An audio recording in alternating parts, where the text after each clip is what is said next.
Imagine for a moment a vast, intricate railway network. It's this incredible ballet of high-speed trains, a symphony of complex signaling systems, um, just an incredible feat of infrastructure stretching across landscapes. Yeah, connecting cities, weaving through the countryside. You picture the steel rails, the powerful engines. Exactly. The gleaming steel, the locomotives, the sleek passenger expresses, and probably those sophisticated digital control centers too, right? Humming with tech. Absolutely. But if you sort of strip away all that steel and silicon, what truly is the most critical component? The thing ensuring it all runs seamlessly, safely, efficiently. Well, it's not just the tracks of the technology, is it? No, it's something far more dynamic, more unpredictable, and often surprisingly overlooked. You've hit on the essence of it right there. It's the human element. It's the people, their intelligence, their adaptability, and yeah, sometimes their limitations too. The ones who design, build, operate, and maintain these systems day in, day out. Exactly. And that's what we're diving deep into today. The often misunderstood yet absolutely crucial human factor in railway systems. We're going to explore how people interact with technology in this, well, really fascinating and safety critical industry. Yeah, and our goal is to move way beyond just, slapping the label human error on things when something goes wrong. Yeah. That's often where the conversation just stops. Right.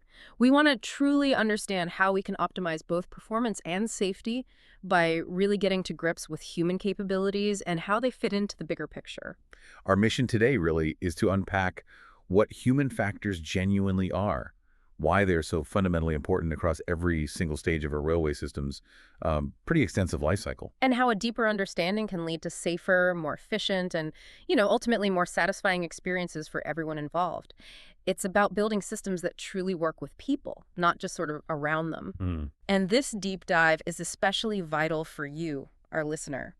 Maybe you're an engineering student right now, shaping the future of this industry, designing the next control system or train cab. Or perhaps an early career professional navigating its complexities, maybe as an operator, a dispatcher, a technician. Or even if you're simply a passionate railway safety enthusiast, always curious about what makes these complex systems tick and how we can make them even safer. So, yeah, get ready to rethink how humans and railways connect, because the answers might surprise you. Okay, so to really understand human factors, you said we need to look at the railway system itself through a particular lens, not just machines, but what was the term? A socio-technical system. It sounds a bit academic maybe, but it's a foundational concept. A railway is far more than just a collection of machines. Socio-technical system, I like that. It captures that blend perfectly, doesn't it? It's not just the tech in isolation. Not at all. It's the people interacting with it. Drivers, signalers, maintenance crews, even passengers.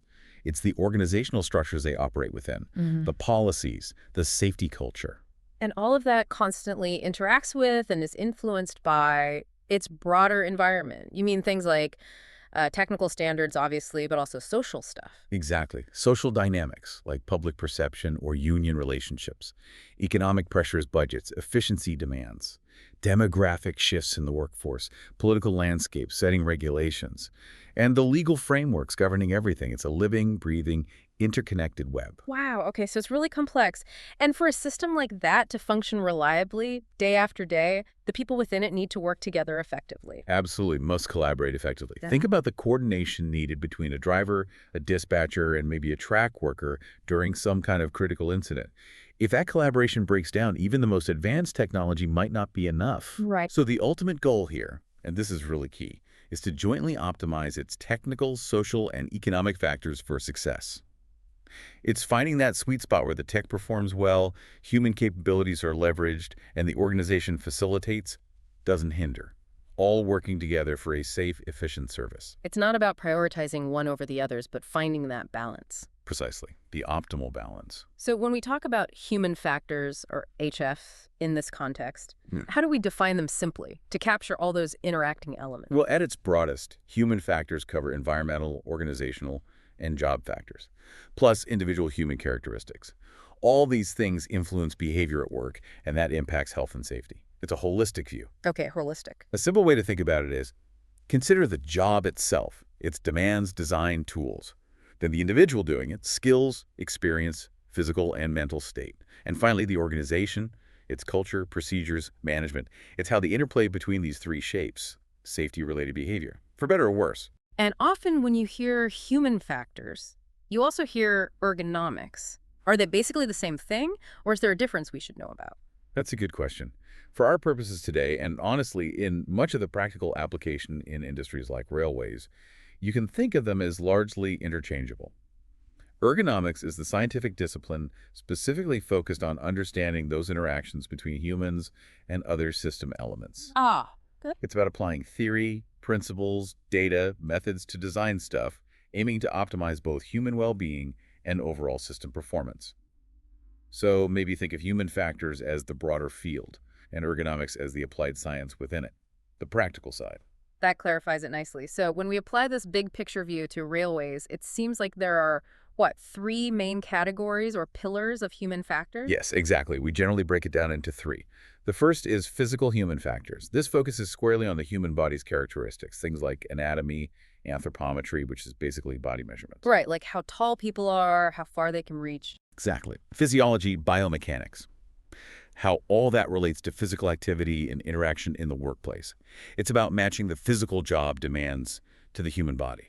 So, for example, if you're designing a train cabin, you'd be asking, are the controls placed ergonomically so a driver doesn't strain their arm reaching for something vital during a long shift? Precisely.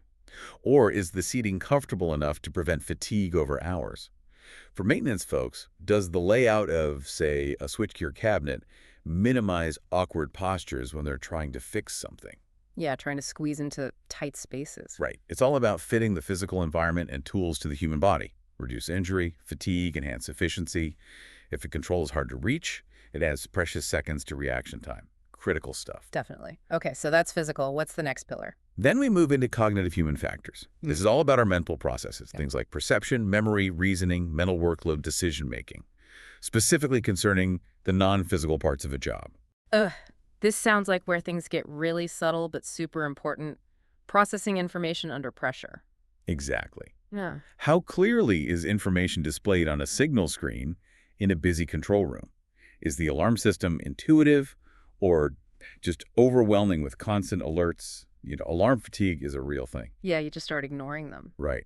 How quickly can a driver or controller process complex information signals, track conditions, radio chatter, especially under pressure, during an emergency? This is all about how our brains take in info, interpret it, process it, and make those split-second choices. Crucial in railways. Okay, physical, cognitive. What's the third one? And finally, we have organizational human factors. This zooms out to look at the larger structure of the socio-technical system. It includes organizational policies, processes, and the often unspoken dynamics of teamwork, management, and safety culture. Wow, that covers a lot, doesn't it? So things like how effective communication protocols are between dispatch and drivers. Is the radio clear, concise, reliable? Exactly. But also the company's overall safety culture. Does it encourage reporting near misses so everyone can learn? Or is it a blame culture where people hide mistakes? That makes a huge difference. It really does. It also includes team structures, how shifts are planned to manage fatigue, how training is delivered, how competence is checked and maintained. It's about how the whole system is managed and organized. That's the environment where the physical and cognitive factors play out. So even a highly skilled individual can be undermined by a flawed organizational system. Absolutely. A perfect summary of the three pillars. Now, what's particularly interesting is what makes rail human factors kind of unique compared to other industries. Oh yeah, how so?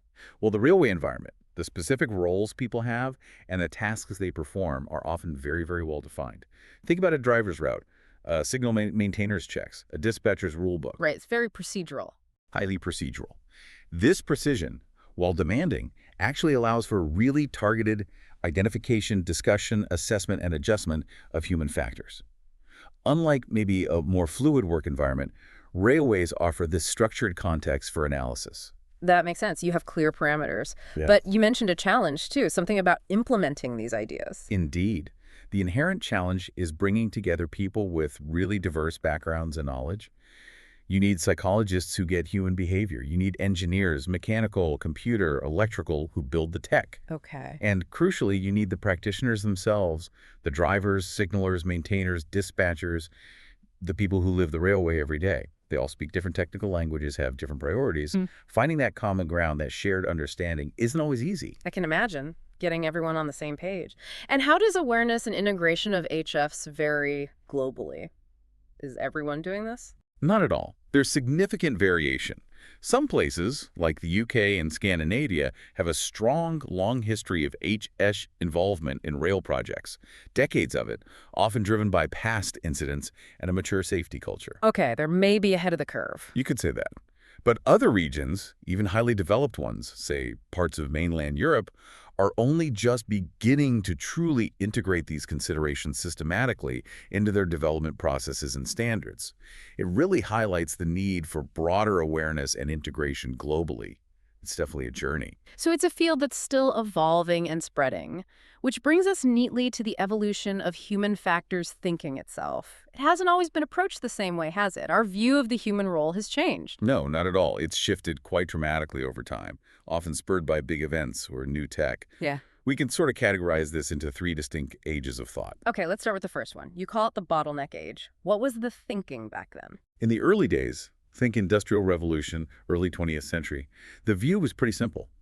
Human limitations were seen as constraints on system performance.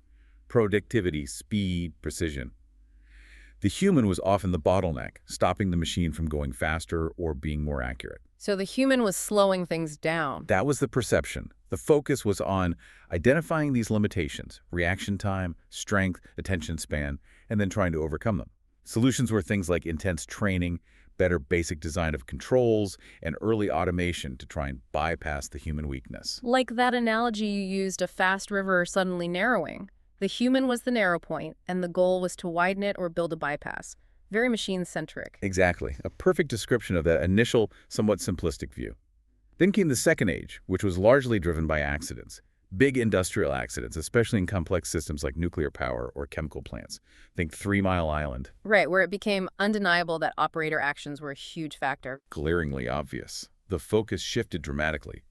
Research aimed mostly at reducing and eliminating human errors and containing the consequences if mistakes happened. The narrative was often human error caused the accident. Humans were seen largely as a liability, a weak link, a source of unreliability. A source of risk to be managed, basically. Yeah, the goal was often to design human-proof systems or mitigate the damage from inevitable mistakes. Lots of blame, lots of trying to build fences and warnings everywhere, like you said, a very reactive approach. Trying to prevent every misstep, maybe without fully understanding why it happened. Often, yes. But thankfully, that view started to change in more recent years, leading us into the third age of human factors. This is a much more nuanced, more empowering perspective. Okay, how is it different? We now understand that all complex socio-technical systems, railways being a prime example, are inherently underspecified, meaning the real world is messy. Design specs might miss details, or not all processes and interactions are fully understood or predictable when things are designed. So when things aren't perfectly clear or perfectly designed, which is pretty often in reality, the human becomes necessary. They fill the gaps. Precisely. In this third age, humans are recognized for their incredible adaptability and ingenuity. They're adept at finding ways to overcome problems, improvise, adapt to unforeseen stuff that no designer could have anticipated. Ah, okay. So the core mission shifted. Yeah. It's now about understanding these complex interdependencies, especially between people and tech, and finding ways to sustain or even strengthen performance variability, not just eliminate it. It's about leveraging human strengths. So the human isn't just the bottleneck or the error maker anymore. They're the adaptable, problem-solving glue holding complex systems together, especially when things go sideways. That's a much more positive and realistic view, right? Recognizing resilience. Absolutely. Sees the strength in human adaptability, pattern recognition, problem solving, especially in unusual situations. Now, let's link this back to railways specifically. Right. Traditionally, railway safety improvements were often, sadly, triggered by accidents, major collisions, derailments. They led to changes in operations or tech, typically trying to eliminate the identified human errors or technical problems. A reactive approach again, learning the hard way. Very much so. And then, with computers and digital systems, automation became a key strategy, aiming for safer, more efficient operations. Think about control rooms. Operators who once saw trains on mimic boards now sit miles away watching screens. Less direct connection. Right. And modern drivers often monitor highly automated trains, less hands-on control, especially on high-speed or metro lines. Which sounds like that irony of automation thing. Taking the human out of the loop makes it harder when they do need to step in. That's spot on. The irony is profound. Automation definitely cuts down routine errors. But when a human does need to intervene in a complex, unexpected situation, errors might happen more easily. They become out of the loop. Situational awareness drops. Exactly. Less hands-on experience, skills can degrade. They can get overwhelmed when the unexpected hits, precisely because they haven't been actively engaged. Humans just aren't great at prolonged passive monitoring. Attention drifts, vigilance drops. It's a real challenge. So, despite this evolution in thinking, especially the third age insights, you're saying railways still often lean on that older second age view. Humans as liabilities. Why is that? Unfortunately, yeah, it often feels that way. Railway system development is still heavily influenced by that view, often not fully seeing the human as a positive, adaptive force, but more as the main risk to be minimized through automation and rigid rules. Why the persistence? Several reasons. Railways are historically conservative, deeply entrenched traditions. The consequences of failure are incredibly high, leading to an understandable focus on rules and sometimes blame, plus a strong legacy of technology-first solutions. Okay, that makes sense. And this is precisely why dedicated human factors research in rail is so vital. It requires systematically understanding where and how humans fit in, and accounting for them not just as error makers, but as crucial problem solvers when changes happen. Being proactive, integrated, not just reactive, valuing the human contribution. That makes perfect sense. And this leads us to a really crucial point. How do we actually integrate human factors into the railway system lifecycle?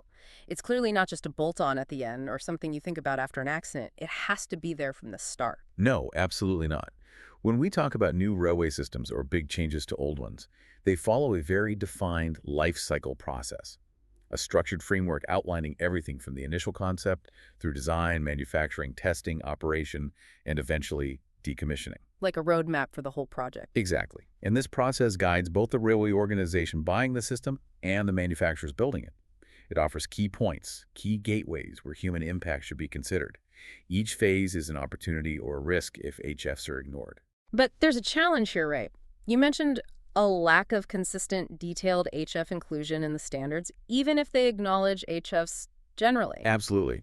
General standards like the big RAMS ones, reliability, availability, maintainability, safety, they do recognize HFs influence all these things, but detailed guidance on how to systematically include them throughout the life cycle, often lacking. There's a big gap between saying it's important and providing practical, actionable steps. So it's acknowledged, but the how-to is missing. And I can imagine taking the easy route, excluding human interaction early on, saying, oh, we'll automate that, or we'll figure out the human part later, seems simpler initially. It definitely seems simpler. Avoids uncertainty, simplifies the tech specs early on, but almost inevitably experience shows this leads to much bigger, costlier, even dangerous problems later. Like what? Imagine building a complex new signaling system, only to find in late testing that the interface is so confusing operators make frequent errors. Or maintenance staff can't troubleshoot it effectively, discovering that late means expensive redesigns, delays, huge training costs, and higher safety risks. It's short-sighted with long-term consequences. That easy route sounds incredibly expensive in the end. Okay, let's break this down. Let's look at HFs in each phase of the life cycle, starting right at the beginning. Phase 1, concept, and Phase 2.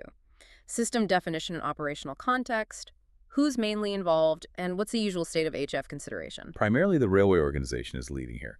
This is where the core mission, system boundaries, how it'll be used, all defined, it's foundational. But currently, human interaction is often just vaguely mentioned as an interface, an afterthought. Focusing mainly on the tech. Yeah, strong tendency to focus only on technical aspects to avoid perceived uncertainties, assuming the human will just adapt. But imagine defining a high-speed network without truly understanding the cognitive load on drivers in new scenarios, or the communication needs of remote maintenance teams. You're baking in problems from day one. So ideally, what should be happening with HFs right at this early stage? Best practice. Ideally. Detailed, explicit descriptions of how people in the system will interact. Clearly define what people need from the system, info, format, speed, and what the system needs from people skills, attention, physical ability. Right? A two-way street. Exactly. Systematically use performance-shaping factors. We'll talk more about those as guidance. Analyze how environment or organization will impact performance. And crucially, conduct early usability analyses, even with mock-ups or simulations. Understand how it'll really work in practice. Find friction points early. Got it. Then we move to phase 3, risk assessment. Deriving safety requirements, identifying hazards. How do HFs fit here, especially given human variability? This is critical and often tricky. The big challenge. Human actions vary way more than technical failures. A component might fail predictably. A human can make countless types of mistakes or even act unexpectedly, do too much, take shortcuts that aren't strictly mistakes but still lead to bad outcomes. Risk assessments need to grapple with this. So you need data on human reliability. Yes, human reliability data is crucial for quantitative risk assessments. The issue is, current methods often have shortcomings. Human variability is just so complex, getting truly representative data is hard. So we often rely on conservative estimates. Which might overestimate risk sometimes. Potentially, yes. It keeps things generally safe, but maybe not optimally efficient. Okay. Then phase 4, specification of system requirements.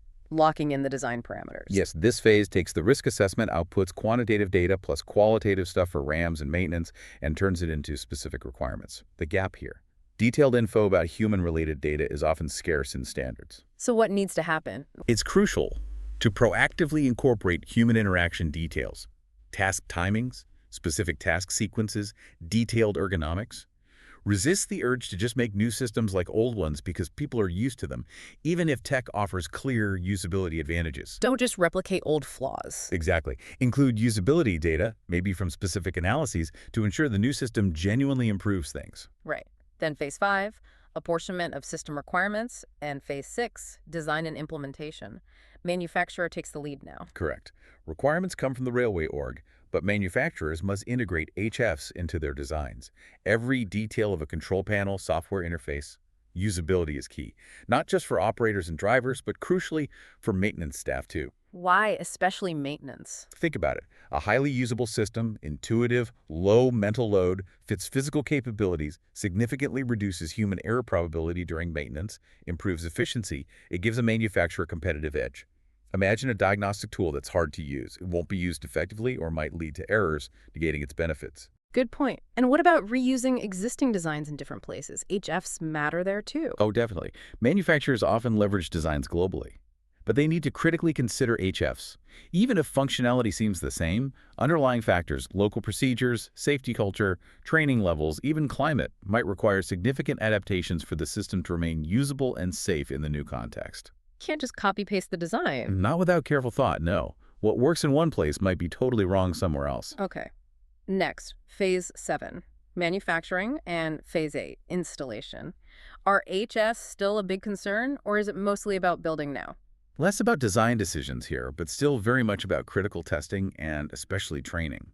When choosing test conditions, particularly for hardware, considering HFs is smart.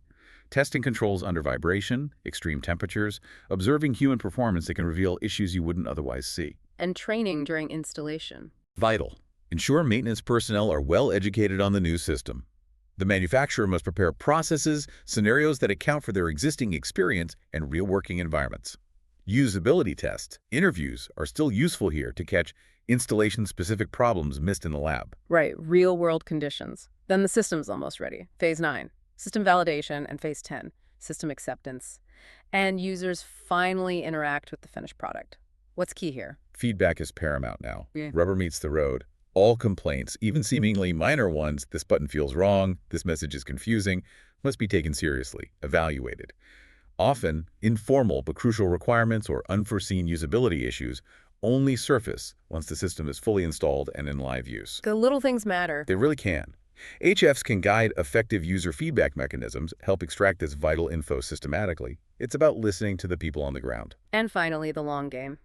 Phase 11, operation and maintenance. Sounds like ongoing HF management is crucial here. It doesn't stop at acceptance. It is perhaps the most continuous phase for HFs. Dealing with them remains vital throughout the system's entire life. You need to continuously monitor performance of everyone involved, ensure processes work, detect subtle shifts, And when problems happen, conduct thorough investigations, determine root causes, often deeply embedded in HFs. Ongoing usability analysis helps understand behavior in the live system, not just tests. And close cooperation between the railway org and manufacturer enables crucial adaptations as more real-world data comes in, a cycle of continuous learning. So after all that, so many opportunities to consider humans, yet you mentioned that paradox earlier: general standards acknowledge HFs but don't give enough guidance. Why is that still happening? It truly is a paradox. Despite the opportunities and acknowledged need, current RAM standards often lack systematic guidance. General sections say HFs are necessary, but detailed phase descriptions lack concrete, actionable info on how to do it. Which leads to, It creates a big gap between aspiration and practice. HFs often become an afterthought, or only addressed when a problem forces the issue. And crucially, integrating HFs isn't just for specialists like psychologists. Their expertise is vital, yes, but input from people with deep system knowledge, engineers, project managers, and especially from the frontline staff who use the system daily. That's absolutely essential for success and acceptance. it might be harder initially, involving more people. It might not be easy at first getting diverse perspectives aligned, but it almost always yields better, more robust, more human-centered outcomes in the end. This problem, this unmet need for consistent integration, led to a more holistic solution from other industries, particularly the military. Human factors integration, or HFI. What exactly is HFI? How does it try to fix this? HFI, sometimes called Human System Integration or HSI, is basically a systematic, structured approach. It's about identifying, tracking, and resolving human system issues throughout the entire process. Its core purpose: ensuring the balanced development of both the tech and the human aspects of capability.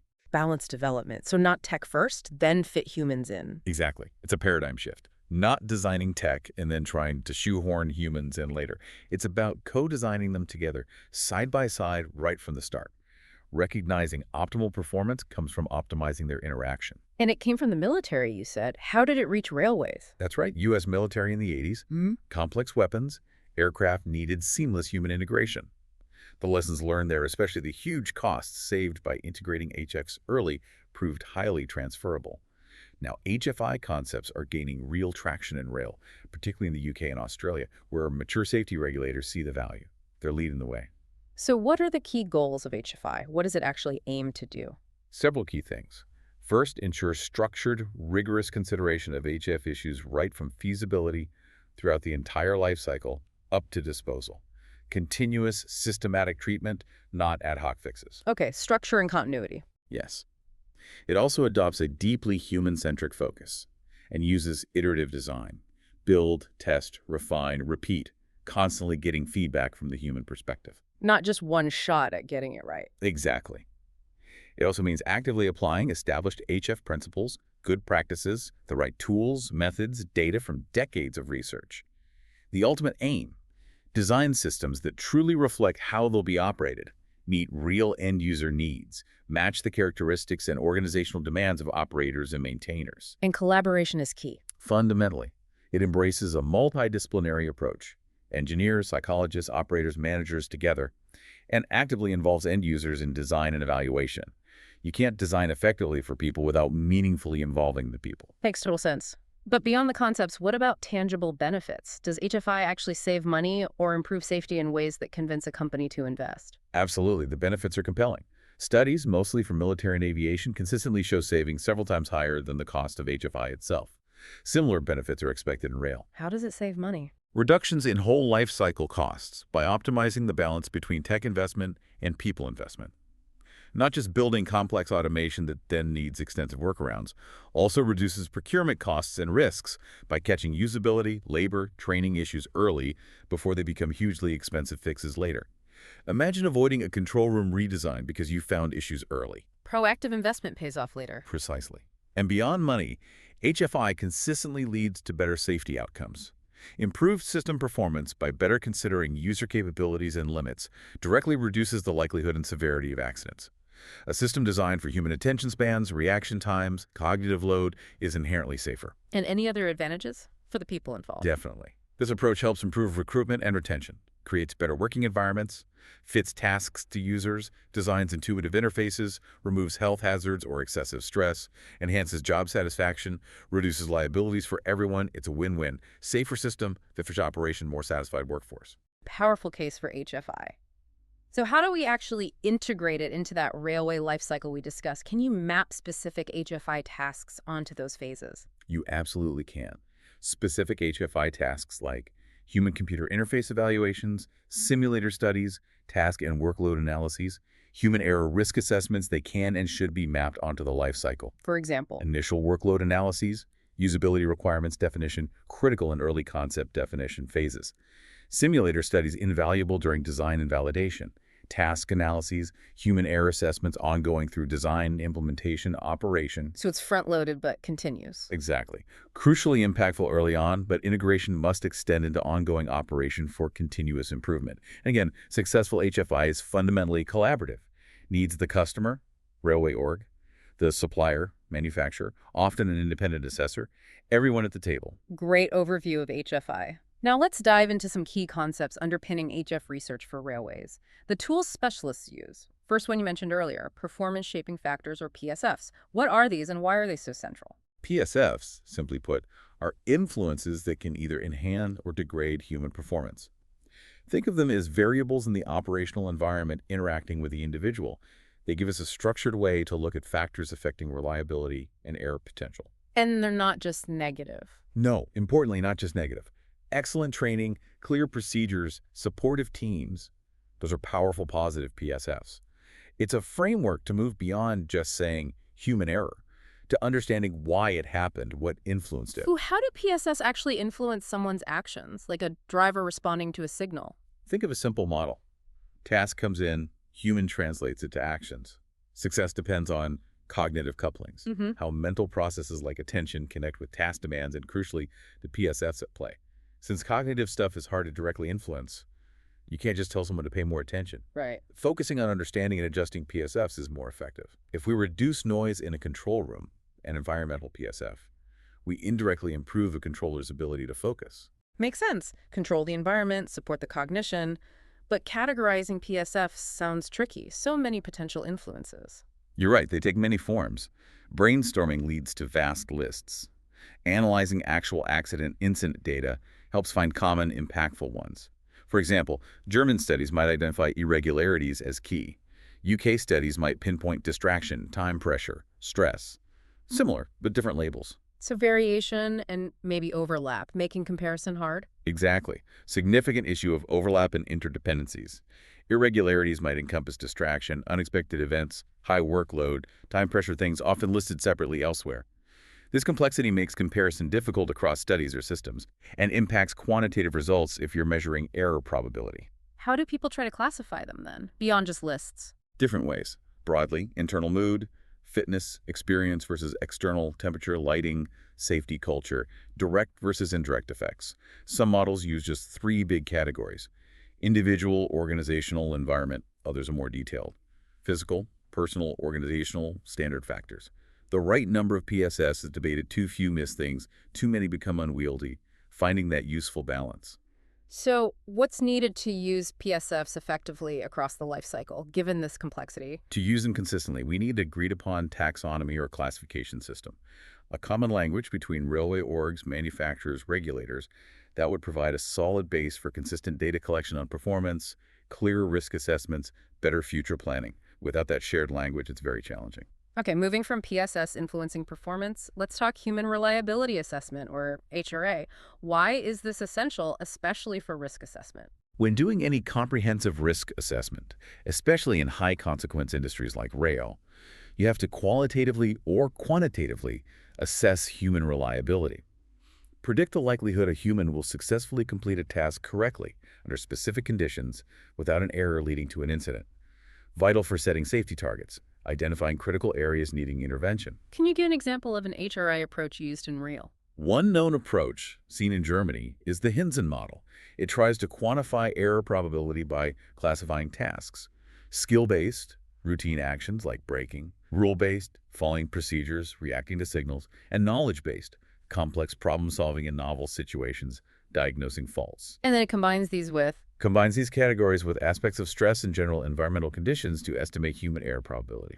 Where did it come from, and what are its limitations for modern railways? Developed largely from 1960s-70s U.S. nuclear power data. Strength, relatively easy to apply, structured, big limitation. Basis isn't railway-specific, hasn't adapted to newer research or modern rail complexities. Based on older, controlled nuclear data, it often gives very conservative results. Meaning it might overestimate risk? Potentially, yes. Errs significantly on the side of caution.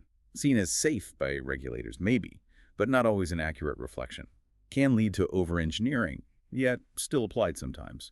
Highlights the need for more tailored methods. So foundational but maybe outdated. Is there a more refined method, maybe railway specific? A more detailed one, particularly from the UK, is RARO, Railway Action Reliability Assessment.